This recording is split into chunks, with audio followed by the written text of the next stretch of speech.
น้องชื่อบุญเพ็งทาสวัสดิ์มาจ้างเรียนเทคนิควิชาชีพร่วมบางสวัสดีน้องชื่อดอกเข่งมาจากโรงเรียนวิทยาลัยเทคนิควิชาชีพร่วมบางวันนี้มาเสนอเกี่ยวกับการดูดสุญญากาศออกจากคอมเพรสเซอร์แล้วก็เครื่องน้ำยาของตู้เซตเย็นมีอุปกรณ์และเครื่องมือในการใช้สำคัญตรงนี้จุดเรื่องน้อยดิหนึ่งเครื่องมือจะมีครีมร่วมแล้วก็ใส่ควงจุ่มในควงเตะและอุปกรณ์จะมีใส่เกย์เนาะใส่เกย์ข้างเรื่องสีฟ้าอย่างนั้นทางด้านความดันต่ำในสีแดงจะเป็นทางด้านความดันสูงแล้วก็มีเครื่องดูดสุญญากาศแล้วก็เครื่องน้ำยาในห้องจะใส่น้ำยาประเภท134A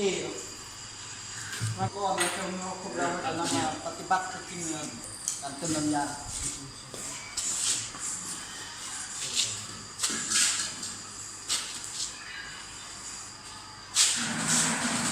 หลังจากนั้นจะเอาเกย์คนนั้นตั้มใส่กับสีฟ้าใส่คอมเพนเซอร์เนาะ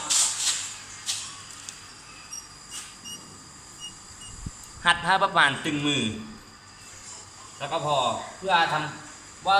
แว่นหรือว่าอย่างดันเพราะมันรูดขาดหลังจากนั้นให้ใส่เกย์ที่เครื่องใส่กับเครื่องแบบสุญญากาศ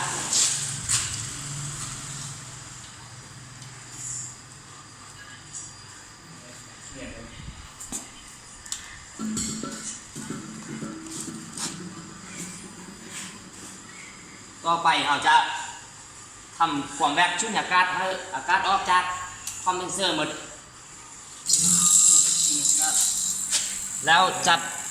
หั่นเกย์ให้เปิดวาล์วใส่เกย์สุญญากาศให้อากาศออกหมดดูดฝาไว้ประมาณ10 หรือ 15 นาที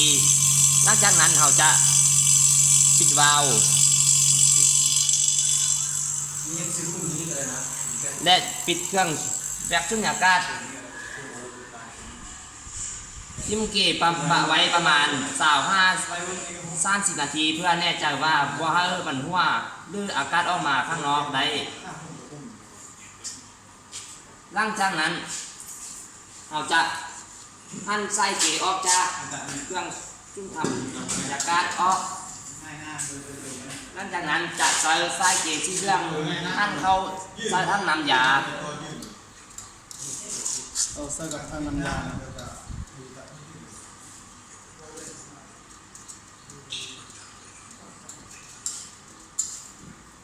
และเปิดทั้งน้ำยาเพื่อไล่อากาศออกจากไส้เกย์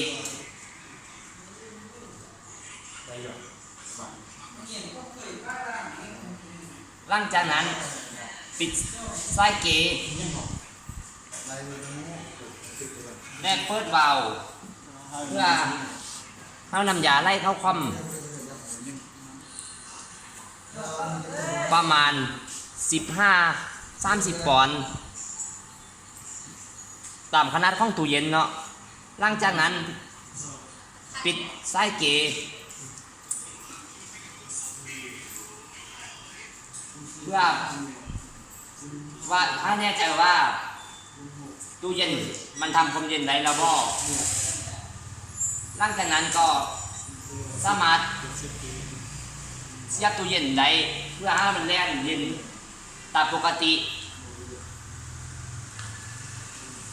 มาฮอตอนนี้ที่ว่าเสร็จสิ้นของพวกเราแล้วหลังจากนั้นเราจะเก็บเครื่อง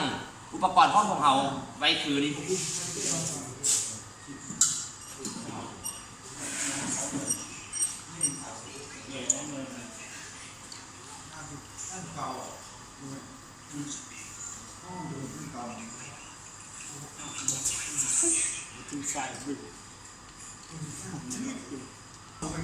มาวันนี้ถือว่าสิ้นสุด